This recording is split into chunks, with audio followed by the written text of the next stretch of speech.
अस्सलाम वालेकुम नाज़रीन, मेरा नाम अली हैदर है। आपका शुक्रगुजार हूं कि आपने वीडियो देखने के लिए वक्त निकाला। अवाम ने बता दिया, अवाम ने आज अपना फैसला सुना दिया है कि भैया बस अब बहुत हो गई है। और आज जो हमने पाकिस्तान की सड़कों पे देखा, अब मेरे पास एक और ख़बर है जो लंदन की सड़कों पे हुआ। लंदन की सड़कों पे कैसे सियासतदान को मार पड़ी है सरेआम। अवाम ऐसी तंग नहीं आ जाती, और जब आवाम तंग आती तो फिर वो सब कुछ कर गुजरती है। हालांकि मैं इसके खिलाफ हूँ, मैं तशद्दुद के खिलाफ हूँ, तशद्दुद नहीं होना चाहिए, मगर ये आवाम है और आवाम का गुस्सा है जो आवाम के साथ हो रहा है। क्या वो तशद्दुद नहीं है नाजरीन, जो कुछ आवाम के साथ हो रहा है? इस वक्त सूरत हाल ये है कि आप अपने शहर से बाहर जाके, शहर में मार्केट्स में जाके देखें, फ़ोन करें किसी को भी, हर जगह बंद है, हड़ताल है। और हड़ताल कामयाब हड़ताल हुई है। लोगों ने अपने तहीं हड़ताल की है, किसी ने लीड नहीं किया था। ताजिर बिरादरी ने कॉल दी थी हड़ताल की, मगर लीड नहीं किया।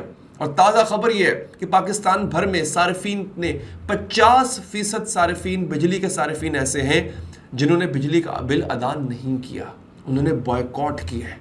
वो कह रहे हैं हम बिजली का बिल नहीं देंगे। ये जो डिस्ट्रीब्यूशन कंपनीज हैं, जिनको डिस्कोस कहा जाता है, आपको पता है इनका बेड़ा गर्क हो जाएगा अगर बिजली का बिल ये नहीं ले पाएंगे, क्योंकि इनका तो निज़ाम ही आपके बिजली के बिलों पे चलता है। 50% लोग अगर इनकार कर रहे हैं बिजली का बिल देने से मुल्क के, क्या इन सब के कनेक्शन काटे जाएंगे? नहीं, पॉसिबल ही नहीं, आप काटे नहीं सकते। और लोगों ने एक और काम शुरू कर दिया, लोगों ने खंबा उखाड़ मुहिम शुरू कर दी। वो खंबे उखाड़ने लग गए हैं डिस्ट्रीब्यूशन कंपनीज के, वापडा वालों के, बिजली के खंबे उखाड़ो यहाँ से।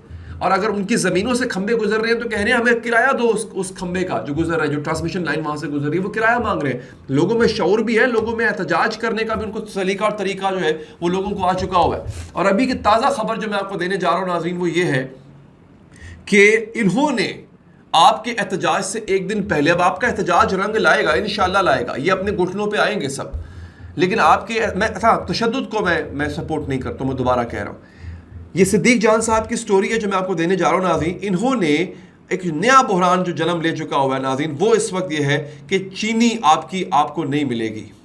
चीनी इन्होंने इतनी महंगी कर दी है। ये सिद्दीक जान साहब की स्टोरी है। पिशावर में 50 रुपये चीनी बढ़ गई है। चीनी की कीमत इस वक्त 185 रुपये है। और अगर मैं आपको ये बताऊं, पूरी स्टोरी बताऊं, इन्होंने एक नया डाका जो आप पे मारा है कि चीनी का जो एक सिलसिला है उसको किस तरह से इन्होंने इससे अरबों रुपए कमाए हैं। जो काकड़ साहब ने, पता क्या आज ट्वीट किया अनवारुल्लाह काकड़ साहब ने, उन्होंने कहा जनाब कि इस मुल्क के जो मईशत का जो सबसे बड़ा मसला है ना, मईशत का, वो है स्मगलिंग। यार मतलब आप देखो ना कि इन लोगों का जहन क्या है, ये लोग क्या हैं, इनका जहन काम नहीं करता है। स्मगलिंग है मसला इन लोगों का। मैं उस पर भी आता हूँ जो काकड़ साहब ने बात की है नाजरीन। जियो न्यूज़ के मुताबिक चीनी माफिया ने पहले कहा कि मुल्क में मौजूद सस्ती चीनी ज़रूरत से ज़्यादा है। हुकूमत से इजाज़त लेकर चीनी उन्होंने एक्सपोर्ट कर दी। हालांकि चीनी के एक्सपोर्ट पर पाबंदी है। इन्होंने कहा चीनी बहुत है हमारे पास, एक्सपोर्ट कर दी शुगर माफिया ने। वो सस्ती चीनी बैरून मुल्क महंगी बेचकर डॉलर्स में मुनाफा कमाया। वो मुनाफा शुगर मिल्स मालिकान ने अपनी जेब में डाला। और जब मुल्क में चीनी के ज़खायर कम हुए तो अब बाहर से अपनी ही बेची हुई चीनी महंगे दामों मंगवाई जा रही है, हुकूमत मंगवा रही है। अब हुकूमत ने जो चीनी इंपोर्ट करने की इजाज़त दी है वो 220 रुपये किलो के हिसाब से आएगी। इस वक्त 185 की चीनी आपको मिल रही है। थोड़े ही दिनों में वही चीनी आपको 220 में मिलेगी। 185 से 220 पर जंप कर जाएगी। और इस वक्त 185 भी आवाम के लिए बहुत मुश्किल हो चुका हुआ है। फिर इन्होंने 50 रुपये कीमत जो है वो LPG की बढ़ा दी है। इन्होंने गैस की कीमत बढ़ा दी है, उस पर तो किसी ने बात ही नहीं की।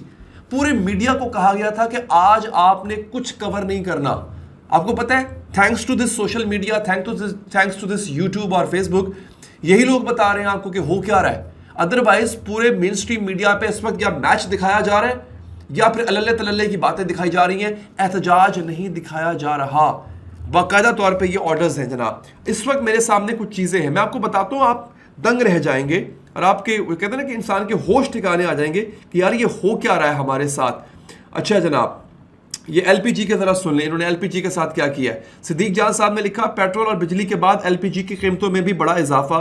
LPG की कीमत में 39 रुपये फ़ी किलो इजाफा, नई कीमत 240 रुपये फ़ी किलो मुकर्रर। लाहौर निगरान हुकूमत ने बिजली और पेट्रोल के बाद LPG कीमतों में इजाफा कर दिया। माशाल्लाह, मुबारक को। आपको पता है हमारे हमसाया मुल्क क्या कहते हैं? अफगानिस्तान में एक ट्वीट है महमूद जान बाबर साहब का। वो ट्वीट ज़रा वीडियो जो है शायद चला पाए हमारे जो एडिटर साहब हैं, अगर चला पाए तो उन्होंने ट्वीट किया, जरा सुनिएगा, अब आप शर्म आएगी, हमें शर्म से डूब मरने का मकाम होगा जब मैं ये वीडियो दिखाऊंगा। तो अफगानिस्तान में सौदागर इस बात का जश्न मना रहे हैं कि उनका 1 रुपया पाकिस्तानी 4.5 रुपए के बराबर हो गया है। उनका अफगानिस्तान की करेंसी पाकिस्तान की करेंसी से बेहतर है बाय द वे। हमारे 4 रुपए हो तो 1 अफगानिस्तानी रुपया बनता है। ये वो अफगानी करेंसी है जो कभी पाकिस्तानी 100 रुपए के बदले पूरी टोकरी भर को मिलती थी। इस हाल तक हमें हर उस शख्स ने पहुंचाया है जिसने 76 सालों में फैसला साजी पर कब्जा कर रखा था। ये वीडियो भी आप शायद, अगर एडिटर साहब मुझे परमिशन दें तो शायद साथ साथ चल रही होगी नाजरीन। ये इस वक्त सूरत हाल है जालिमों की। वज़ीर आज़म काकड़ कहता है कि मीडिया उछाल रहा है इस मसले को, बिजली के बिलों का इतना बड़ा मसला नहीं है। आइए मैं आपको सुनवाता हूँ एक गरीब बाप की कहानी। ये मेरे सामने बैठा हुआ गरीब बाप अपने बेटे को झोली में लेके, जरा इसकी कहानी सुनिएगा और फिर आप पूछिएगा क्या है। इस बंदे का 47,000 रुपया बिल आया है, 47,000 रुपया बिल। इसने इस्तेमाल पता कितने यूनिट किए हैं? 7 यूनिट्स का 47,000 रुपया बिल। जरा सुनिएगा। बड़ा बिजली का शोर मचाया जा रहा, बड़ा मचाया जा रहा, बाकी में सही मचाया जा रहा। ये पिछले महीने का बिल है, ये मेरा 17 यूनिट का 3300 रुपये ये बिल मैंने भरा हुआ है। उसके बाद ये अब 17 यूनिट का इस बंदे ने भरा 3300। इस बंदे की गुर्बत तो देखे ना, घर तो देखे बेचारे का। 1700 यूनिट का उसने 3300 रुपये भरा। अब आगे सुनिए। बिल आया है 7 यूनिट है, मेरी फैमिली 6 महीने से घर में नहीं है और घर बंद था। उसके बावजूद मैं रात को कभी आगे सोता हूँ तो पंखा चलाता हूँ। 7 यूनिट का 47,073 रुपये बिल भेजा इन्होंने। और ये अब ये देख सकते हैं करीब हो गए 47,073 रुपये। अब मुझे ये समझ में नहीं आ रही कि मैं अपने बच्चों को पढ़ाए हैं या मतलब घर के मामला चलाए, ये नाजायज बिल भरे हम। तो मैं अब और तो कुछ नहीं कह सकता, एक ही बंदे को अपील कर सकता हूँ क्योंकि बाकी इदारे तो सारे उसी के मातहत हैं। हाँ जी, इस बंदे ने फिर अपील की आर्मी चीफ साहब से, और जो अल्फाज आगे हैं वो मैं चलाऊंगा भी नहीं यहाँ पे। इस बंदे के दुख का जो दर्द है ना, उफ अल्लाह माफ़ करे। और ये क्या एक बंदे की कहानी है नाजरीन? मैं आपको एक और कहानी सुनाता हूँ और इसके बाद जो है ना, अगर कोई चुल्लू भर पानी में डूब मरना चाहिए। अब जरा इन साहब की बात सुने। अगर बेशर्मी देखनी हो ना आपने, बेशर्मी, इसहाक डार, ये इरम अजीम साहिबा है, सहाफ़ी हैं, वो इसहाक डार साहब के एक वीडियो, मैं वीडियो बयान सुनाऊंगा इसहाक डार का आपका, और फिर आप ना किसी दीवार ढूंढिएगा, किसी दीवार में सर मारिएगा जाके अपना, ये सुनाऊंगा। इरम अजीम लिखती हैं, ये बेशर्म और बेहया इंसान आज 25 साल भी एटम बम वाला मंजन बेच रहा है। पाकिस्तान को तबाह करने के बाद आज लंदन में बैठकर दोबारा हुकूमत करने की ख्वाहिश का इजहार कर रहा है। अच्छा, इस्टेब्लिशमेंट जितना मर्जी इनको मुसल्लत करने की कोशिश करे, इनको गरीबों की हाय बर्बाद कर देगी। क्यों करेगी गरीबों की हाय बर्बाद? जरा इसहाक डार के अल्फाज सुनिए और फिर सोचिए कि ये बेदर्द इंसान, ये बेरहम लोग आप पे हुक्मरानी कर रहे हैं। सुनिए जरा। आपकी वापसी अक्टूबर का फैसला अनाउंस हो चुका है और ये मियाँ शहबाज शरीफ साहब इसको पब्लिक कर चुके हैं।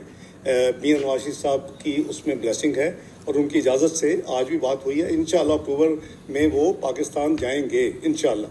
जहाँ तक मईशत का तल्लक है, हम इलेक्शन इंशाअल्लाह पूरी तरह लड़ेंगे।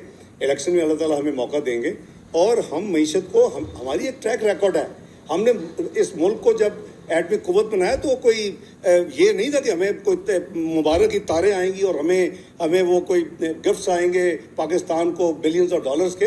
हमें पता था हमारे ऊपर पाबंदियां लगेंगी, लेकिन अगर वो ना किया होता 98 में तो आज पता नहीं पाकिस्तान किन हालात में पिछले 20 साल में गुजरता। अल्लाह ताला के फजल करम से हमने माजी में भी हमारी एक ट्रैक रिकॉर्ड है डिलीवर करने का, और 2013 से 2017 भी हमने आपको नंबर सारे आपके सामने हैं। वो एक डॉक्यूमेंटेड सारी अपनी आपकी इकोनॉमी के इंडिकेटर्स हैं। इंशाल्लाह उसी तरह पाकिस्तान को दोबारा तरक्की के रास्ते पे डालेंगे और इसको दोबारा 24 भाईजान तुसी माफी देते हो, तुसी सानू माफ कर दो यार। आप यहाँ से अंदाजा करें ये लोग कितने नाबल्द हैं ज़मीनी हकायक से। और वो इरम साहिबा ने सही कहा कि आज भी ये लोग एटम बम वाला मंजन बेच रहे हैं। आपको पता है जिस मुल्क ने हमारे से पहले एटम बम बना लिया था उसके वजीर खारजा ने क्या कहा? ये ज़रा ये अल्फाज सुनिएगा, फिर आपको ज़्यादा मज़ा आएगा। ये अल्फाज मैं आपको सुना रहा हूँ नाजरीन। भारतीय वजीर खारजा जयशंकर से सवाल किया गया। डॉक्टर मोमिन एक ट्विटर सारिफ में लिखती हैं, सुनवाता हूँ फिर आपको कि आजकल क्यों पाकिस्तान का जिक्र बिल्कुल नहीं होता। यानी पाकिस्तान का जिक्र भारत क्यों नहीं कर रहा? डॉक्टर जयशंकर जो इनके वज़ीर ख़ारजा है भारत के, उससे सवाल हुआ, उन्होंने जो जवाब दिया ना वो सुन के फिर आप हैरत ज़्यादा रह जाएंगे। ज़रा जवाब सुनिए उनसे, हो सकता है ये शायद अंग्रेज़ी में है, मैं तर्जुमा फिर भी कर दूँगा, लेकिन सुन लीजिए आप। लोगों की फॉरेन पॉलिसी का एक सबसे बड़ा सक्सेस क्या आप जानते हैं कि मीडिया का कोई भी कन्वर्सेशन, ऐसी कोई भी बातचीत आजकल पाकिस्तान के बिना पूरी हो जाती है। को मैं क्या कहूँ, एक किस्म से you can say it is a verdict of the market. I mean losing stock में कौन बात करता है? तो आप लोगों की फॉरेन पॉलिसी का एक सबसे सुना आपने जवाब सुना? मैं बताता हूँ जवाब क्या था। उसने कहा लूजिंग स्टॉक में कौन बात करता है, it's a verdict of the market. Twitter सारिफ लिखती हैं, भारतीय वज़ीर ख़ारजा जयशंकर से सवाल किया गया कि आजकल क्यों पाकिस्तान का जिक्र बिल्कुल नहीं होता, तो उसने कहा कि पाकिस्तान की मिसाल एक दिवालिया होने वाली कंपनी की सी है और ये कारोबार का उसूल है कि दिवालिया कंपनी की कोई बात नहीं करता। आप जिसको दुश्मन कहते हैं ना, वो अब आपकी बात करना पसंद नहीं करता, बिकॉज आप इस काबिल ही नहीं रहे। हमारी औकात ही नहीं रही है कि वो हमारी बात भी करे। वो कहता है अपनी मौत आप मर रहे हैं, मरने दो, हम क्यों अपने ऊपर ये सरदर्दी मोल लें। ये औकात रह गई है। मैंने आपको दिखाया अफगानिस्तान वाला हाल। अफगानिस्तान के आपका अब आपके 4 रुपए में तो अफगानिस्तान का 1 रुपया बनता है। शर्म से डूब मरने की मकाम है। आज भी ये लोग ये अशराफिया आपको यही बताएगी कि सब अच्छा है। आखिर मैं आपको बताता हूँ नाज़रीन कि ये जो मार पड़ी है सियासतदान को, ये क्या है। सर AK खोखर पीडिया के नाम से एक ट्विटर सारिफ हैं, उन्होंने ट्वीट किया है कि ईरानी करप्ट सियासतदान की लंदन में आवाम के हाथों धुलाई। लंदन में अगला नंबर किसका लगेगा? हमारी अय्याश और करप्ट अशाफिया तो वहाँ लाइन लगी है। लंदन वालों कोई ऐसी फुटेज आनी चाहिए, शरीफ जरदारी, ख़ानदान सागदार वगैरह। अच्छा, अब ये फुटेज है, ये फुटेज मैं अपने ट्विटर पे लगा दूंगा, आप जाकर मेरे ट्विटर को देख सकते हैं, या मेरे इंस्टाग्राम पे ज़्यादा कन्वीनियंस रहेगी। मैं अपने इंस्टाग्राम पे हर वो फुटेज जो यहाँ पे मैं यूट्यूब पे नहीं लगा सकता होता, अपने इंस्टाग्राम पे लगाता हूँ। तो मेरे इंस्टाग्राम का लिंक डिस्क्रिप्शन में भी है, ऊपर कैप्शन में भी है, आप जाके मेरे इंस्टाग्राम को देख सकते हैं। ये फुटेज है इस बंदे को जो फेंटी पड़ रही है। नाज़रीन, बात यह है कि ईरानी करप्ट सियासतदान था। हालांकि ईरान में वो वाले हालात नहीं है जो हमारे यहाँ है। वहाँ बिजली का यूनिट जो है अभी भी चंद पैसों का है, चंद टकों का है। वहाँ पे तेल बहुत सस्ता है, लेकिन फिर भी एक करप्ट सियासतदान लंदन में उनके हाथ चढ़ गया, उन्होंने भेंटी लगाई, धुलाई की उसकी। मैं इसके खिलाफ हूँ, मगर डरें उस वक्त से कि जब ये भाग भाग के पाकिस्तान को लूट के जब लंदन जाते हैं, और अगर वहाँ, क्योंकि वहाँ पर तो इनके वो प्रोटोकॉल नहीं होते ना, वहाँ पर अगर ये आवाम के हथे चढ़ गए ना तो अल्लाह ही मालिक है। मैं तशद्दुद के ख़िलाफ़ हूँ, लेकिन फिर भी डरें उस वक्त से। अवाम जब बौखला जाती है, जब अवाम बिफर जाती है, तो फिर उसे कोई रोक नहीं सकता। अपना ख्याल रखिए नाज़रीन, अल्लाह ने के बाद।